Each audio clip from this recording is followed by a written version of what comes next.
edildi. Yakında bana Kur'an-ı Kerim'i okurken bu hadisle şunu yuşiku el-umemu tetedâ'a aleykum mesela tetedâ'a Türkçesini söyleyeyim. Dua edin çünkü Allah umursamaz ve gafil bir kalple yapılan duaya icabet etmez buyuruyor. Ya Rabbi, gafil olmayan yakaran kalplerle dua ediyoruz. Sen dualarımızı kabul et ya Rabbi. Ya Rabbi, biz sana dua ediyoruz. Sen yapacak değiliz.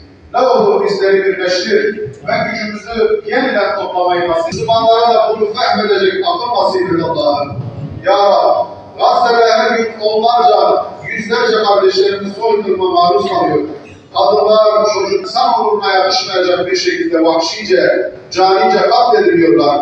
Sen Gazze halkını ve hasreten mücahitleri koru ve muzaffer kıl ya Rabbi. Ya Rabbi, Gazze en kıymetli binlerce olduğu halde ölüm korkusuyla iktidardan çıkanları görmediniz mi? فَقَالَ لَهُمُ اللّٰهُ مُوتُوا Allah onlara ölüm dedi. Onlar öldüler. ثُمَّ اَحْيَاهُ Sonra Allah Teala onlara diriltti. اِنَّ اللّٰهَ لَهُ فَضْلٍ عَلَى النَّاسِ وَلَكِنْ اَكْثَرَ النَّاسِ لَا يَشْكُرُونَ Allah Teala insanlara lütuf sahibidir fakat insanların çoğu şükretmezler. Hocam nerede bağlantı bu ayetle bu hadis arasında?